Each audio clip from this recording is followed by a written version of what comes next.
ഇവിടെ ഇല്ല ചില ആൾക്കാർക്ക് കണ്ണൂർ ഫുഡ് ഇഷ്ടമല്ല. നമ്മളെ സാമ്പാർ ഒന്നും ഇവിടെ ഇല്ല, ചിലർക്ക് ഇഷ്ടമല്ല, ചിലർക്ക് ഇഷ്ടമാണ്. അയ്യോ അതെന്ത് സാമ്പാറായിരിക്കും, പക്ഷെ നമ്മളെ കണ്ണൂർ സാമ്പാറാണ് സാമ്പാർ, നല്ല സാമ്പാറാണ്. നമ്മള് തിരുവനന്തപുരത്തുകാര് പക്ഷെ അത് ഇങ്ങനെ പറയാറില്ല. അമ്മയുടെ സ്വഭാവം ഞാൻ പറയാം, എന്ത് വിഷമമുണ്ടെങ്കിലും എന്ത് സന്തോഷമുണ്ടെങ്കിലും ചിരിച്ചുകൊണ്ട് മിണ്ടാതിരിക്കും. അത് കഴിഞ്ഞിട്ട് ഫേസ്ബുക്ക് തുടങ്ങുന്ന സമയത്ത് ഞാൻ ഫേസ്ബുക്കിൽ ഒരു അക്കൗണ്ട് ക്രിയേറ്റ് ചെയ്ത് ഇങ്ങനെയാണ് ഫേസ്ബുക്ക് വർക്ക് ചെയ്യുന്നതെന്ന് കാണിക്കാൻ വേണ്ടിയിട്ട് അങ്ങനെ ട്രൈ ചെയ്ത് വെച്ചിരുന്നത്. പിന്നെ ഞാൻ മറന്നുപോയി, അങ്ങനെ ഒരു അക്കൗണ്ട് ഉള്ളത് മറന്നുപോയി. കുറച്ച് ദിവസം കഴിഞ്ഞിട്ട് ഞാനറിയാതെ അക്കൗണ്ട് തുടങ്ങിയില്ലേ എന്ന് പറഞ്ഞ് വീട്ടിൽ അടിയുണ്ടാക്കുന്ന ഒരാളോട് ഞാൻ എന്ത് പറയണം. പിന്നെ ആരും വന്ന ഈ മിന്നുകെട്ട് സീരിയലിലൊക്കെ എന്നെ വിളിച്ചിട്ടുണ്ടായിരുന്നു ആ ടൈമിൽ. പക്ഷെ പുള്ളി പറഞ്ഞില്ല, നല്ല നല്ല അവസരങ്ങൾക്ക് അങ്ങനെ പോയി. നമ്മളത് എന്ന് വിചാരിച്ചാൽ കുഴപ്പമില്ല, ഇത് നിന്റേത്, നീ രക്ഷപ്പെട്ടാലോ എന്ന് വിചാരിക്കുമ്പോഴാണ് പ്രശ്നം. നമ്മളത് രക്ഷപ്പെട്ടാൽ നമുക്കല്ലേ എന്ന് വിചാരിച്ചാൽ ലൈഫിൽ ഒരു പ്രശ്നം വരില്ല. ഇപ്പൊ തിരുനെൽവേലി നാഗർകോവിൽ പോയി കഴിഞ്ഞാൽ കല്യാണത്തിന് സദ്യയില് മാപ്പിള സ്വതി ഇല്ല എന്നുണ്ടെങ്കിൽ കഴിക്കില്ല. മാപ്പിള സ്വതി എന്ന് പറഞ്ഞാൽ കിരിഹോതി എന്ന് പറഞ്ഞ ഒരു ശ്രീലങ്കൻ ഡിഷ്. കേരളത്തിലുള്ള ഒരു ഫുഡും നമ്മുടെ അല്ല, കൂടുതലും ശ്രീലങ്കൻ ഡിഷസ് ആണ് കേരളത്തിൽ പ്രിവെയിൽ ചെയ്യുന്നത്. കേരളത്തിന്റെ ആകെ പറയാനുള്ളത് രാമശ്ശേരി ഇഡ്ഡലിയാണ്. അത് ശരിക്കും അറിയില്ല എന്ന് തോന്നുന്നു. തനി രാവണൻ, പഴയ നിങ്ങൾ കണ്ടിട്ടുള്ള ആൽബവും ബസ് കണ്ടക്ടർ സിനിമയെല്ലാം പുള്ളിക്കാരിയാണ്. ഖൽബാണ് ഫാത്തിമ എന്ന് പറയുന്നതാണ് എന്റെ ആൽബം ഫസ്റ്റ്. അതില് ആശകളില്ലാത്ത നായികയായിരുന്നു ഞാൻ. അത് എത്രയോ പ്രാവശ്യം ഞാൻ കണ്ടത്, മനസ്സിലായില്ല, ശരിക്കും മനസ്സിലായില്ല എന്ന് തോന്നുന്നു.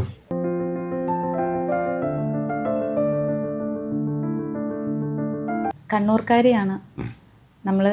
ഇവിടെ തിരുവനന്തപുരമാണ്, പത്മനാഭന്റെ തിരുവനന്തപുരം.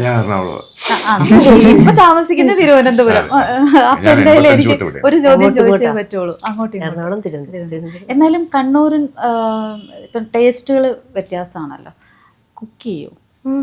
എല്ലാം ഉണ്ടാക്കും. എല്ലാം ഉണ്ടാക്കും. എങ്ങനെയാ? എല്ലാം ഉണ്ടാക്കുന്നല്ല, എല്ലാം ഉണ്ടാക്കും. നന്നായിട്ട് ഫുഡ് ഉണ്ടാക്കും. നല്ല ടേസ്റ്റി ഫുഡ്. അപ്പൊ കണ്ണൂർ സൈഡിലേക്കുള്ള ആ ഒരു ടേസ്റ്റിലുള്ള ഫുഡുകളാണ് പുള്ളിക്കാരത്തി ഉണ്ടാക്കുക. എനിക്കത് അതേ അറിയുള്ളൂ. അപ്പൊ നമ്മൾ പഠിക്കുന്നതെല്ലാം ഇപ്പൊ കഴിഞ്ഞ ദിവസം അമ്മ ഒരു കല്യാണത്തിന് പോയപ്പോ അവിടെ കേറ്റർ ചെയ്യാൻ വന്ന ഒരു വ്യക്തി പറഞ്ഞു, ഞങ്ങൾ ഇവിടെ ഉണ്ടാക്കുന്ന ഈ ഫുഡ് ഒരു 20 കിലോമീറ്റർ അപ്പുറത്തൊരു സ്ഥലത്ത് പോയി ഉണ്ടാക്കിയാൽ പറ്റില്ല, ബിക്കോസ് വെള്ളത്തിന്റെ ടേസ്റ്റ് വ്യത്യാസം ഉണ്ടാവും. ആ പറഞ്ഞതുപോലെ കുഞ്ഞുമോൾ എന്താണോ കണ്ണൂർ പഠിച്ചത് ലൈഫ് ലോങ് അങ്ങനെ തന്നെ ആയിരിക്കും. ഞാൻ ലോകം ട്രാവൽ ചെയ്യുന്ന സമയത്ത് അതാത് നാട്ടിൽ എന്താണോ അത് പഠിക്കാൻ ശ്രമിച്ചു. അതുകൊണ്ടാണ് എൻ്റെ കുക്കിങ്ങിൽ ചിലപ്പോൾ ഒരു ടേസ്റ്റ് ഉണ്ടാവില്ല. ഒരു ടേസ്റ്റ് ഉണ്ടാവില്ല എന്നല്ല, ഒരു ടേസ്റ്റ് മാത്രമായിട്ട് ഉണ്ടാവില്ല. അപ്പം അത് ഇപ്പോൾ മേ ബി എനിക്ക് ഒത്തിരി ഇഷ്ടമാണ് സദ്ജിക്കി പോലത്തെ ഗ്രീക്ക് ഡിഷസ് എനിക്കിഷ്ടമാണ്, അല്ലെങ്കിൽ ടെമ്പൂറ പോലുള്ള ജാപ്പനീസ് ഡിഷസ് എനിക്കിഷ്ടമാണ്, അല്ലെങ്കിൽ കിംചി പോലെ കൊറിയൻ ഡിഷസ്. എന്തായിരുന്നു ചോദിക്കുന്നത്? അല്ല, അങ്ങനെ പല സാധനങ്ങളും വാങ്ങിച്ചു കൊടുത്തിട്ട് ഇത് കഴിച്ചു നോക്കുന്ന പറയുമ്പോൾ ഇത് കൊള്ളാലോ, ജെയ്ഡ് സൂപ്പ് പോലെ എന്തൊക്കെയോ കഴിച്ചു, പക്ഷെ പേര് ഇതൊക്കെ ആയിരുന്നു. അപ്പൊ അങ്ങനെ നമുക്ക് ഓരോ രുചിയെ അങ്ങനെ മനസ്സിലാക്കുന്നത് കൊണ്ടായിരിക്കാം എൻ്റെ ഇതിന് ഒരു സിംഗിൾ ഒരു ഏരിയയുടെ ടേസ്റ്റ് ഉണ്ടാവില്ല. പക്ഷെ കുഞ്ഞുമോളാണ് ദിവ്യ ട്രിവാൻഡ്രത്ത് വന്നിട്ട് നമ്മുടെ ഇവിടെ ട്രിവാൻഡ്രത്ത് ദിവ്യക്ക് ഏറ്റവും, അതായത് കണ്ണൂർ കിട്ടാത്തത് അല്ലെങ്കിൽ അവിടത്തെക്കാളും കുറച്ചുകൂടെ സ്പെഷ്യലായിട്ട് നല്ല ടേസ്റ്റി ആയിട്ട് തോന്നിയിട്ടുള്ള ഫുഡ് ഏതാണ്? എനിക്ക് അങ്ങനെ പക്ഷെ നമ്മുടെ എനിക്ക് തോന്നുന്നു കണ്ണൂരും ട്രിവാൻഡ്രവും സദ്യക്ക് നല്ല ഡിഫറൻസ് ഉള്ള ഒരു സ്ഥലമാണെന്ന് തോന്നുന്നു. ഇവിടുത്തെ സദ്യ ഇവിടെ ഇല്ല ചില ആൾക്കാർക്ക് കണ്ണൂർ ഫുഡ് ഇഷ്ടമല്ല. നമ്മളെ സാമ്പാർ ഒന്നും ഇവിടെ ഇല്ല, ചിലർക്ക് ഇഷ്ടമല്ല, ചിലർക്ക് ഇഷ്ടമാണ്. അയ്യോ അതെന്ത് സാമ്പാറായിരിക്കും, പക്ഷെ നമ്മളെ കണ്ണൂർ സാമ്പാറാണ് സാമ്പാർ, നല്ല സാമ്പാറാണ്. നമ്മള് തിരുവനന്തപുരത്തുകാര് പക്ഷെ അത് ഇത്ര കഷ്ണങ്ങളൊക്കെ വെട്ടിയിട്ടിട്ട് അയ്യോ എന്ത് നമ്മൾ അവിടെ വന്ന് കഴിച്ചു. നമ്മുടെ തിരുവനന്തപുരത്ത് സദ്യക്ക് ഫസ്റ്റ് നമ്മൾ പരിപ്പ് ആണ് വിളമ്പ. പക്ഷെ കുറച്ചും കൂടെ അങ്ങോട്ട് പോകുമ്പോൾ ഇപ്പം എറണാകുളം സൈഡിലേക്കൊക്കെ പോകുമ്പോൾ പരിപ്പ് എന്ന് പറയുന്ന ഒരു കറി തൊടുകറിയായിട്ടാണ് വെക്കുന്നത്. അപ്പം നമ്മൾ പരിപ്പ് കൂട്ടി പപ്പടം കൂട്ടി ഒക്കെ കഴിക്കുമ്പോൾ അവിടെ ചെന്ന് കഴിഞ്ഞാൽ നമ്മൾ സാമ്പാറായിരിക്കും ഫസ്റ്റ് വിളമ്പ. അപ്പം ആ ഒരു ഡിഫറൻസ് ചില ആൾക്കാർക്ക്, അപ്പൊ കണ്ണൂരുള്ള ദിവ്യക്ക് ട്രിവാൻഡ്രത്തുള്ള സദ്യ ഇവിടെ ഇല്ല. അവിയലൊക്കെ ഭയങ്കര വ്യത്യാസമല്ലേ? അയ്യോ നമ്മൾ അവിടെ ഇല്ല അവിയലൊക്കെ. അല്ലെങ്കിൽ ഇപ്പൊ കണ്ണൂരുള്ള സാമ്പാർ കണ്ണൂരുള്ള അവിയൽ ഞാൻ കഴിച്ചു നോക്കിയിട്ട് പറയാം. എനിക്ക് കണ്ണൂരിൽ പോകേണ്ടതാണ്. ഓക്കെ, ഇപ്പൊ തിരുനെൽവേലി നാഗർകോവിൽ പോയി കഴിഞ്ഞാൽ കല്യാണത്തിന് സദ്യയില് മാപ്പിള സ്വതി ഇല്ല എന്നുണ്ടെങ്കിൽ കഴിക്കില്ല. മാപ്പിള സ്വതി എന്ന് പറഞ്ഞാൽ കിരിഹോതി എന്ന് പറഞ്ഞ ഒരു ശ്രീലങ്കൻ ഡിഷ്. കേരളത്തിലുള്ള ഒരു ഫുഡും നമ്മുടെ അല്ല, കൂടുതലും ശ്രീലങ്കൻ ഡിഷസ് ആണ് കേരളത്തിൽ പ്രിവെയിൽ ചെയ്യുന്നത്. കേരളത്തിന്റെ ആകെ പറയാനുള്ളത് രാമശ്ശേരി ഇഡ്ഡലിയാണ്. ബാക്കി എല്ലാം നമ്മൾ ബാക്കി സ്ഥലങ്ങളിൽ നിന്ന് കടം വാങ്ങിച്ചത്. തെക്കൻ സൈഡിൽ വിളമ്പുമ്പം നമുക്ക് പായസവും ബോളിയും ഉണ്ടാവും, നോർത്ത് പോകുമ്പോൾ പായസം ഉണ്ടാവില്ല. ഇതേപോലെ നമ്മൾ വിളമ്പി അവിടെ എത്തുമ്പം അവിടെ ദീപാവലിക്കും ഓണത്തിനും ചിക്കൻ ഇല്ല എന്നുണ്ടെങ്കിൽ വലിയ പ്രശ്നമാണ്. അത് സദ്യക്ക് ഇവിടെ വിളമ്പില്ല അവിടെ വിളമ്പും. ഇത് ഓരോ റീജിയനിൽ കിട്ടുന്ന ആ ഒരു റീജിയന്റെ സ്പെഷ്യാലിറ്റിയോ അല്ലെങ്കിൽ അങ്ങനെ നമുക്ക് പറയാൻ പറ്റുള്ളൂ. അല്ലാതെ കണ്ണൂർക്കാരായതുകൊണ്ടാണ് അങ്ങനെ ചെയ്യുന്നത് പറയാൻ പറ്റില്ല. അതെ, ഓരോ ഏരിയയിലുള്ള അവിടെ ഇപ്പോഴും എനിക്ക് കണ്ടുപിടിക്കാൻ പറ്റിയിട്ടില്ല. ഞാൻ ഇപ്പോഴും ഫാമിലിയിലെ കുഞ്ഞുമോടെ ഫാമിലിയുടെ എല്ലായിടത്തും ഞാൻ ചോദിച്ചിട്ടുണ്ട്. അവിടെ ഒരു ചുവന്ന നിറത്തിലുള്ള ഒരു ചെറിയൊരു അരിയുണ്ട്. അതിന്റെ ടേസ്റ്റ് എന്ന് വെച്ചാൽ മോളേരിയ ഒന്നും അല്ല, കണ്ണൂര് ഞാൻ അവിടെ ഹോട്ടലിൽ കഴിച്ചതാണ്. അത് ഇതുവരെ അറിയില്ല. അത് കൊറേ ഞാൻ ചോദിച്ചു, ഇത് അതാണോ ആ അരിയാണോ ഈ അരിയാണോ ഒക്കെ ചോദിച്ചു. അതല്ല, എവിടുന്നോ അത് അവിടെ ഞാൻ കഴിച്ചു. അതേപോലെ രാവിലെ ഞാൻ മൃദംഗശൈലേശ്വരി ക്ഷേത്രത്തിൽ പോകുന്ന വഴിക്ക് ഒരു സാധാരണ ചെറിയൊരു തട്ടുകടയുടെ അവിടെ നെയ്പത്തല്, ഇവിടെ നമ്മൾ പത്തിരി എന്ന് പറയും, പത്തല്, ഈ നെയ്പത്തലും കറിയും കൂടെ വെച്ചിട്ട് അത് കറി, അത് ഒരു ഡിഷാണ്. ഇഡലി പോലെ നെയ്പത്തല് നമുക്ക് കറി വെച്ച് കഴിച്ചു നോക്കി ഗംഭീരാണ്. ഇവിടെ അത് മാത്രമേ കഴിക്കൂ, കറി കൂട്ടിയല്ല കഴിക്കുക, അത് സെപ്പറേറ്റ്. ഇവിടെ വെറുതെ സ്നാക്ക് ആയിട്ടാ കഴിക്കുക. അതേപോലെ ആലപ്പുഴ ചെന്ന് കഴിഞ്ഞാൽ നമ്മൾ കഴിക്കുന്ന ഉഴുന്നുവട കറിയുടെ ഒരു കഷ്ണമാണ്. വടകറി എന്ന് പറഞ്ഞാൽ അത് അവിടുത്തെ ഒരു കഷ്ണമാണ്. ആലപ്പുഴയിൽ ഒരു സദ്യയിൽ വടകറി വിളമ്പിയില്ല എന്നുണ്ടെങ്കിൽ എന്തോ വലിയ പ്രശ്നമാണ്. ഇതെന്തോ ശരിയല്ല, മസാല കൂട്ടാണത്, ഗംഭീര ടേസ്റ്റാണ്. അപ്പോൾ ഉഴുന്നുവട ഉണ്ടാക്കി അത് കറിയിലിട്ട് ഉണ്ടാക്കുന്നത്. ഇപ്പൊ രാജസ്ഥാനിൽ വെജിറ്റബിൾസ് കിട്ടില്ല എന്നുള്ളത് കൊണ്ടാണ് ഗട്ടേക്ക് സബ്ജി ഉള്ളത്. കടലമാവിന് നമ്മൾ സ്പൈസ് ചെയ്തിട്ട് ഉപ്പിട്ട് അതിനെ വേവിച്ച് അതിനെ കഷ്ണങ്ങളാക്കി അത് കഷ്ണമായിട്ട് കറി ഉണ്ടാക്കാറ്. അതിന് ഗട്ടേക്ക് സബ്ജി എന്ന് പറയും. സൗരാഷ്ട്ര സൈഡ് വന്നു കഴിഞ്ഞാൽ അവിടെ മധുരമാണ്. ദാൽ എന്ന് പറഞ്ഞാൽ മീഠി ദാലാണ്. ഇവിടെ നമ്മൾ അന്ന് പൂരി കഴിക്കാൻ പോകുന്ന സ്ഥലത്ത് സൗരാഷ്ട്രയിൽ അവിടെ ഈ മീഠി ദാലും മുളക് സവാളയും അതാണ് നമുക്ക് കിട്ടുന്നത്. അതുകൂടാതെ ആലു ഭാജിയും കൂടെ കിട്ടും. ഇത് ഓരോ റീജിയനിലുള്ളതിനെ ടേസ്റ്റ് ചെയ്ത് എൻജോയ് ചെയ്യുന്നതിന് പകരം എന്റെ നല്ലത് നിന്റെ നല്ലത് ഒന്നും കഴിക്കാണ്ടിരിക്കുന്ന മര്യാദ കഴിച്ചൂടെ? ഞാൻ ഇവിടുത്തെ ബോളിയും പായസം അത് ഞാൻ സമ്മതിച്ചു. ബാക്കി അവിയലും സാമ്പാറും തിരുനെൽവേലി അലുവ വാങ്ങിച്ചു കൊടുത്തു കഴിക്കാൻ, അതെങ്ങനെയുണ്ട്? അത് സംഭവം കൊള്ളാം. പിന്നെ ജെയ്ഡ് സൂപ്പ് വാങ്ങിച്ചു കൊടുത്തു.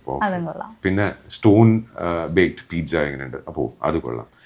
പലതരം സാലഡ്സും പല. പക്ഷെ എന്താ സംഭവം കൊള്ളാന്ന് പറഞ്ഞാൽ ഞാൻ എന്റെ നാട്ടിൽ നിന്ന് ഇതൊന്നും കഴിച്ചിട്ടില്ല. അതാ ഞാൻ പറഞ്ഞേ, വെറൈറ്റി എൻജോയ് ചെയ്യാൻ കഴിക്കുക, രസിക്കുക. ഞാൻ ഇപ്പോഴാണ് ഇതൊക്കെ കഴിക്കാൻ തുടങ്ങിയത്. ഇത് ഞാൻ ഗൾഫിലുണ്ടായിരുന്നു, ദുബായിലുണ്ടായിരുന്ന ടൈമിൽ പല മലയാളികളും പറയും എനിക്ക് കേരള ഫുഡ് വേണം. അത് കേരളത്തിൽ കഴിച്ചാൽ പോരെ. ഇവിടെ വന്നു ട്രൈ ലെബനീസ് ഫുഡ്, ജുബ്, സാത്തർ, ആ ടേസ്റ്റ് ഒക്കെ ഒന്ന് അറിഞ്ഞു നോക്കും, എന്നാലല്ലേ നമുക്ക് രുചി അറിയൂ. അപ്പൊ വേറൊരു സ്ഥലത്ത് പോയി കഴിഞ്ഞാൽ അവിടെ പോയിട്ട് കേരള ഫുഡ് എവിടെ കിട്ടും? അപ്പൊ പിന്നെ നീ കേരളത്തിൽ പോയിരുന്നാ പോലെ. അത് നമ്മൾ ചോദിക്കുന്നല്ലേ, സ്വാഭാവികമായിട്ടും ചോദിക്കുന്നത്. അച്ഛനും അമ്മയും ചേച്ചിയും കൂടി ഒരു ട്രിപ്പ് പോയി, ഡൽഹി പോയി. അപ്പൊ അച്ഛൻ വളരെ സിമ്പിളാണ്, is A very simple person. അച്ഛൻ ഈ നോർത്ത് ഇന്ത്യൻ ഡിഷസ് ഒക്കെ കഴിച്ച് പണ്ട് ട്രിപ്പിനൊക്കെ ഓഡിറ്റിന് പോകുന്ന സമയത്ത് അതൊക്കെ കഴിച്ച് വയറൊക്കെ എന്തോ പ്രശ്നമായിട്ടുണ്ട്. അപ്പൊ അത് മനസ്സിനകത്ത് പേടി, നോർത്ത് ഇന്ത്യൻ ഫുഡ് കഴിച്ചാൽ പ്രശ്നമാണ്. അപ്പോൾ ഏതോ ഒരു സ്റ്റാർ ഹോട്ടലിൽ ഇവർ കഴിക്കാതിരുന്നു കഴിഞ്ഞപ്പം വലിയ 100-200 ഡിഷസ് ഉള്ള ഒരു രാജസ്ഥാനി മീലാണ്. വലിയ താലിയിൽ അച്ഛൻ പറഞ്ഞു എനിക്ക് തൈരും ചോറും കേർഡ് റൈസ് വേണം. അതിനേക്കാളും കൂടുതൽ ബില്ല് വെച്ചിട്ട് അവർ കഷ്ടപ്പെട്ട് അപ്പോൾ ഉണ്ടാക്കി, അവർ യൂട്യൂബ് എങ്ങാണ്ട് നോക്കി പഠിച്ച് കേർഡ് റൈസ് ഉണ്ടായിക്കൊണ്ടു അച്ഛന് കൊടുത്തു. അച്ഛൻ അത് മതി. പക്ഷെ അങ്ങനെയാകുമ്പം he cannot enjoy the difference in taste. അത് പ്രോബബ്ലി ചേച്ചിയും ഞാനും ഒക്കെ പുറത്ത് കുറേയൊക്കെ പോയതും അമ്മ പിന്നെ കുറച്ചുകൂടെ ഓപ്പൺ ആയതുകൊണ്ടും ഞങ്ങൾക്ക് 3 പേർക്കും അങ്ങനെ ഫുഡ് ടേസ്റ്റിങ്ങിൽ കുഴപ്പമൊന്നുമില്ല. ഏത് രാജ്യത്തെ ഫുഡ് വേണമെങ്കിലും. ഇപ്പം ഞാൻ വീട്ടിൽ എന്തെങ്കിലും ഒരു നോർത്ത് ഇന്ത്യൻ കറി ഉണ്ടായി കഴിഞ്ഞാൽ അച്ഛന് 10 പ്രാവശ്യം സംശയം ഉണ്ടാവും, ഇതൊക്കെ കഴിക്കാൻ കൊള്ളുന്ന സാധനമാണ്, ഇവനൊക്കെ ഉണ്ടാക്കാൻ അറിയാവുന്നുള്ളത്. പക്ഷെ കഴിക്കും, കുറ്റമൊന്നും പറയില്ല. ഇപ്പോൾ കല്യാണം കഴിഞ്ഞിട്ട് ഇത്ര കുറേ അധികം ഇപ്പോൾ ഒരു വർഷം 8 മാസമായിട്ട് അതിനിടയിൽ കണ്ണൂര് പോയോ, വീട്ടിലേക്ക് പോയിരുന്നു. അമ്മ മരുമകനെ കുറിച്ച് സന്തോഷവതിയാണ്.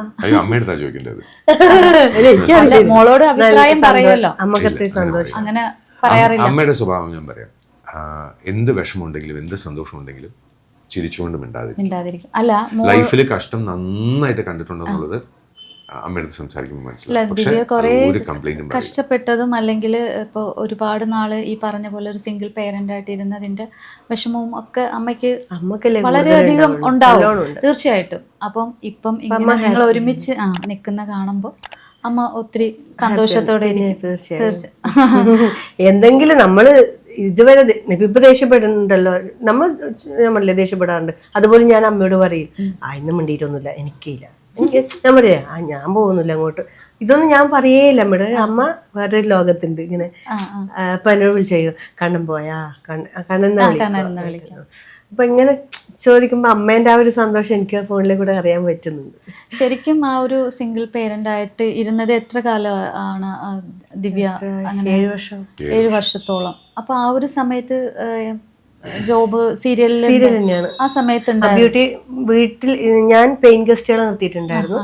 ഇവിടെ തിരുവനന്തപുരം ഇവിടെ തന്നെ അവിടെ പോളി കോളേജ് ഉണ്ടല്ലോ, അവിടെയുള്ള കുട്ടികൾ ഒരു 3-4 കുട്ടികൾ അങ്ങനെ നിർത്തി. അപ്പൊ അവര് മാസം ഒരു തുക തരും.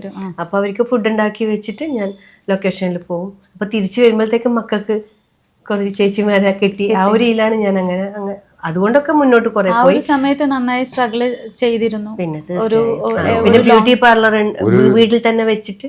ഒരു കാര്യം കൂടെ ഉണ്ട്, 7 വർഷം സിംഗിൾ പാരന്റ് ആയിരുന്നു. ഇപ്പൊ ഞാൻ ഇനി ലൈഫ് ലോങ് സിംഗിൾ പാരന്റാ. 3 കുട്ടികളായി.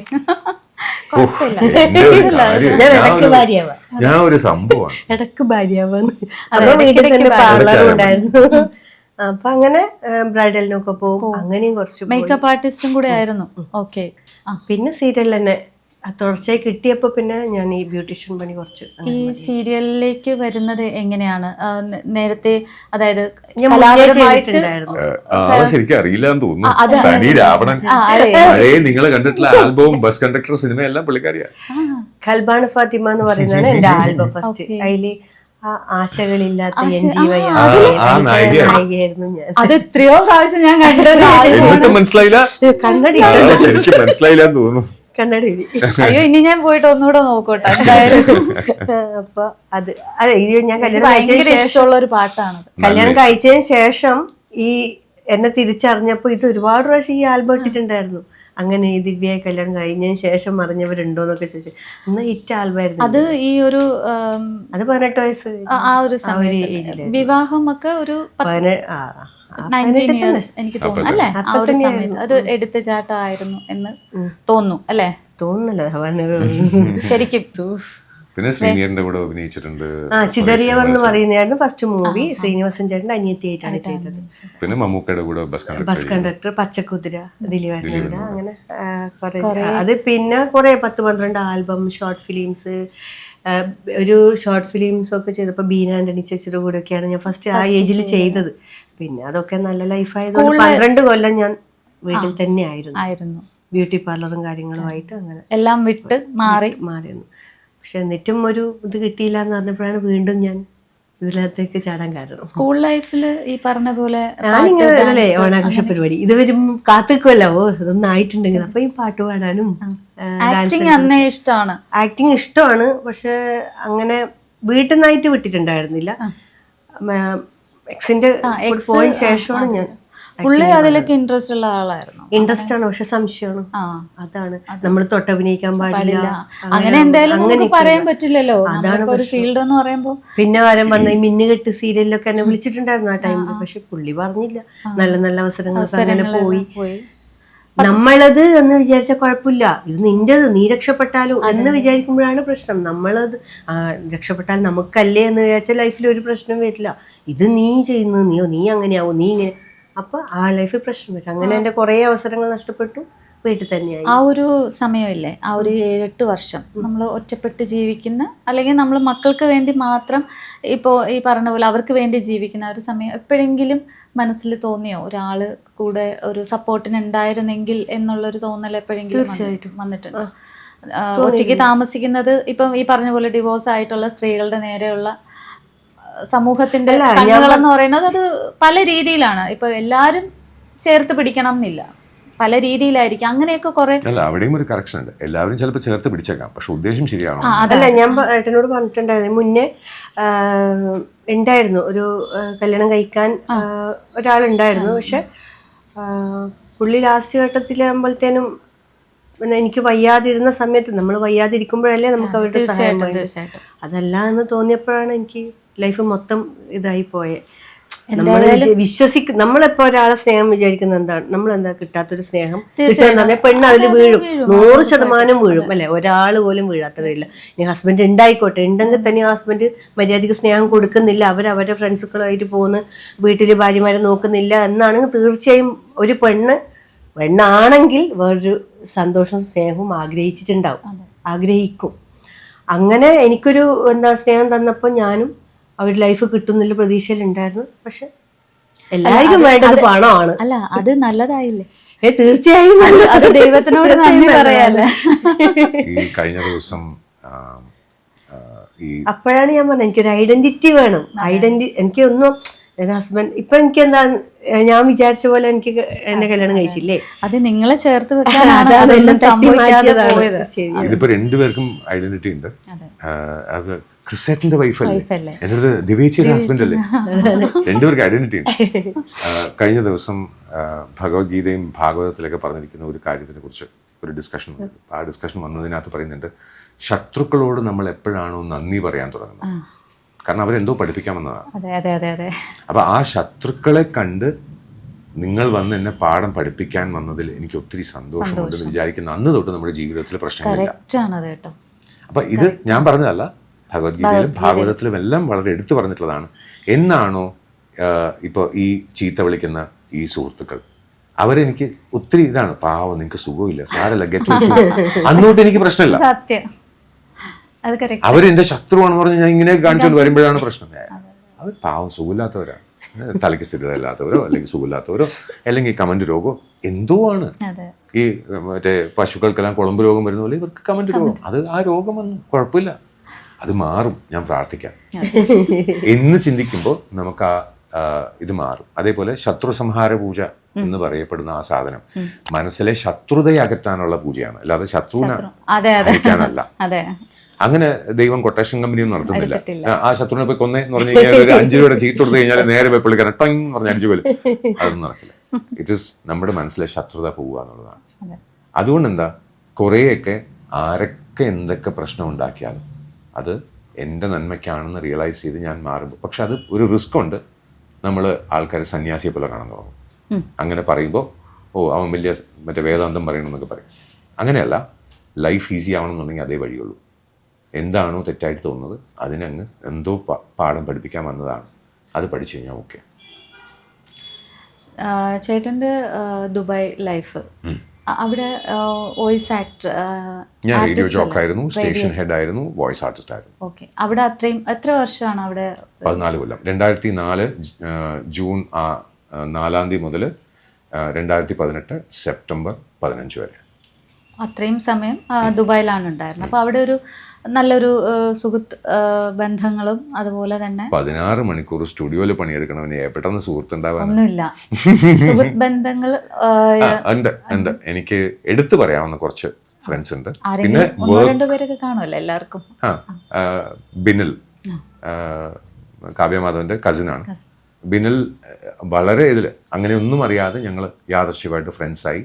മിക്കി എന്ന് പറഞ്ഞിട്ട് വേറൊരു ഫ്രണ്ട് ഉണ്ടായിരുന്നു. അപ്പോൾ ആ ഫ്രണ്ട് വഴി ബിനലെ പറ്റി. ബിനൽ ഇപ്പോഴും വളരെ ക്ലോസ്. എൻ്റെ ഒരു ഫസ്റ്റ് ബുക്കിൻ്റെ റീസൺ ബിനലാണ്. ജെനി ഫ്ലവേഴ്സിൻ്റെ. അങ്ങനെ വർക്ക് വൈസ് അറിയുന്ന കുറേ ആൾക്കാരുണ്ട്. സുഭാഷ് എൻ്റെ അടുത്തുണ്ടായിരുന്നു, ഒരുമിച്ച് വർക്ക് ചെയ്തു. അങ്ങനെ എണ്ണി പറയാവുന്ന കുറച്ച് ആൾക്കാർ, നല്ല മനുഷ്യർ, ചിന്തേഷ്, അല്ലെങ്കിൽ അങ്ങനെ എടുത്തു പറയാവുന്ന കുറച്ച് പേരുകളുള്ള കുറച്ച് ആൾക്കാർ. ഇപ്പോൾ ഷായ്, അങ്ങനെ വളരെ ലിമിറ്റഡ് ആയിട്ടുള്ള അത്ര മാത്രമേ പറ്റുള്ളൂ. കാരണം എനിക്ക് ആ സമ്പാദ്യം അവിടെ ഉണ്ടാവാൻ ഉള്ളൊരു എൻവയൺമെന്റ് ഇല്ലായിരുന്നു. അപ്പം ആ ഒരു സമയത്ത് ഇപ്പം മാരേജ് ഒക്കെ ഏതൊരു സമയത്തായിരുന്നു? അവിടെ 2007 കഴിഞ്ഞിട്ടാണ്. എത്ര ഇയർ ആണ് ആ ഒരു ബന്ധം ഉണ്ടായിരുന്നത്? 2019 കേസ് ഫയൽ ചെയ്യുന്നത്. 2021 ജാൻ വരെ ഉണ്ടായിരുന്നു. പരസ്പരം മനസ്സിലാക്കാൻ പറ്റാത്തതിന്റെ അല്ലെങ്കിൽ എന്തായിരുന്നു നിങ്ങൾ തമ്മിലുള്ള ഒരു ഡിഫറൻസ്? എന്താണെന്ന് വെച്ച് കഴിഞ്ഞാൽ, ഒന്ന്, ഞാൻ മീഡിയക്കാരനാണ്. ഓക്കെ. സോ അവിടെ മീഡിയ മാത്രമായിരുന്നു. അപ്പം ഞാൻ മീഡിയയിൽ വർക്ക് ചെയ്യുമ്പം എന്തും ഏതും സംശയിച്ചു തുടങ്ങിക്കഴിഞ്ഞാൽ, എങ്ങനെ വർക്ക് ചെയ്യാനും പറ്റാതെ ആയിക്കഴിഞ്ഞാൽ, ആ ഒരു എൻവയൺമെന്റ് ഇല്ലാന്നുണ്ടെങ്കിൽ വർക്ക് ചെയ്യാൻ വലിയ പാടാണ്, സ്ട്രെസ് കൂടും. അങ്ങനെ ഒരു ഇഷ്യൂ ഉണ്ടായിരുന്നു. പരസ്പരം മനസ്സിലാക്കാത്തതല്ല, പ്രോബബ്ലി എൻ്റെ പ്രൊഫഷൻ അങ്ങനെ ആവരുത്. അല്ലെങ്കിൽ വെൻ ഒരാൾ വന്നിട്ട് ഇങ്ങനെ ഷർട്ട് ഇടണം, ഇങ്ങനെ പാൻറ് ഇടണം, ഇങ്ങനെ പോകണം, ഇത്ര മണിക്ക് ഓഫീസിൽ പോകണം, ഇത്ര മണിക്ക് തിരിച്ചു വേണം എന്ന് പറഞ്ഞു കഴിഞ്ഞാൽ നമ്മൾ ഇതിനേക്കാളും ജയിലിൽ കിടക്കുന്നതല്ല. കാരണം അവിടെ അങ്ങനെയാ പറയുന്നത്, രാവിലെ 5 മണിക്ക് എണീക്കണം, ആഹാരം കഴിക്കണം, പോയി പാറ പൊട്ടിക്കണം, തിരിച്ചു വരണം. അങ്ങനെ ഞാൻ ഇവിടുത്തെ ജയിലിൽ കിടന്നു എന്നല്ല പറയണേ, ഞാൻ സിനിമയിൽ കണ്ടിട്ടുണ്ട് അങ്ങനെ. അത്രയും വർഷങ്ങൾ തന്നെ എനിക്ക് തോന്നുന്നു. അത് തന്നെ ഒരുപാട് വർഷം അല്ലേ, അതൊരു ഒരു ഇത്തിരി സ്ട്രെസ് ആയിട്ട് പോയിട്ടുള്ള സമയങ്ങളായിരിക്കും അല്ലേ. അത് അവിടെ എൻ്റെ സ്കൂൾമേറ്റ്സ് ഉണ്ട്, കുറെ പേർക്കൊക്കെ അവിടുത്തെ ഇതറിയാം. വേറെ എനിക്ക് ഏറ്റവും കൂടുതൽ ഇപ്പൊ ഡോക്ടർ വീണ തോമസ്, അവര് ഇപ്പോഴും അവരുടെ ബാംഗ്ലൂരിലെ അസെന്റില് കൺസൾട്ടന്റ് ആണ്. അപ്പൊ അങ്ങനെ ചില ബന്ധങ്ങൾക്ക് മാത്രമേ എന്നെ മനസ്സിലാക്കാൻ സാധിച്ചു. തീർച്ചയായിട്ടും അല്ലാത്തവര് വന്നവരുണ്ട്, പോയവരുണ്ട്, പോയിട്ട് വാന്ന് പറഞ്ഞവരുണ്ട്, ഇല്ല എനിക്കിനി പറ്റില്ല എന്ന് പറയുന്ന ആൾക്കാരുണ്ട്. അപ്പൊ അതെല്ലാം ലൈഫിലെ ലേണിങ്സ് ആണ്. നേരത്തെ പറഞ്ഞ പോലെ എന്നെ പറ്റിച്ചവർക്ക് എല്ലാവർക്കും താങ്ക് യു, എന്നെ വേണ്ട എന്ന് പറഞ്ഞവർക്ക് എല്ലാവർക്കും താങ്ക് യു. ഇനിയിപ്പോൾ എനിക്ക് എതിരെ നന്നായിട്ട് എഴുതുന്ന ഇത്രയും സാഹിത്യബോധമുള്ള കുടുംബത്തിന് നല്ല പേരുണ്ടാക്കുന്ന എത്രയോ നല്ല ആൾക്കാരുണ്ട്. അല്ല, ആ കല്യാണം കഴിഞ്ഞ സമയത്ത് നിങ്ങളുടെ ഈ ഒരു വീഡിയോസ് ഒക്കെ വരുന്നതിനൊപ്പം തന്നെ പുള്ളിക്കാരത്തിയുടെ ഒരു പ്രൊഫൈലിന്റെ വീഡിയോ കുറെ സോഷ്യൽ മീഡിയ എടുത്ത്, ഒരു ഫോട്ടോ മാത്രം അല്ല പുള്ളിക്കാരത്തിയുടെ പ്രൊഫൈൽ ഇപ്പോഴും അതാണ് എന്നുള്ള രീതിയിൽ കുറെ സാമാന്യം ഒന്ന് ആലോചിച്ച് നോക്കാമല്ലോ. ഇപ്പൊ ഞാനിപ്പോ ഈ വീട്ടിൽ നിന്ന് ഞാൻ മാറി, ഞാൻ എല്ലാവർക്കും ഞാൻ അഡ്രസ്സ് ഞാൻ മാറ്റില്ലേ. ഞാൻ കാസർഗോഡ് പോയി താമസിച്ചിട്ട് ഇപ്പോഴും എൻ്റെ അഡ്രസ്സ് ഇതാന്ന് പറഞ്ഞാൽ എല്ലാ ലെറ്ററും ഇവിടെ വരത്തുള്ളൂ. അപ്പോൾ ഇതാണ് അഡ്രസ്സ് എന്ന് പറഞ്ഞുകൊണ്ട് വരുന്ന അവർക്കും എന്തോ കാര്യമായിട്ട് കുഴപ്പമുണ്ട്, സോറി കേട്ടോ, നിങ്ങൾക്ക് എന്തോ രോഗമുണ്ട്, മാറും.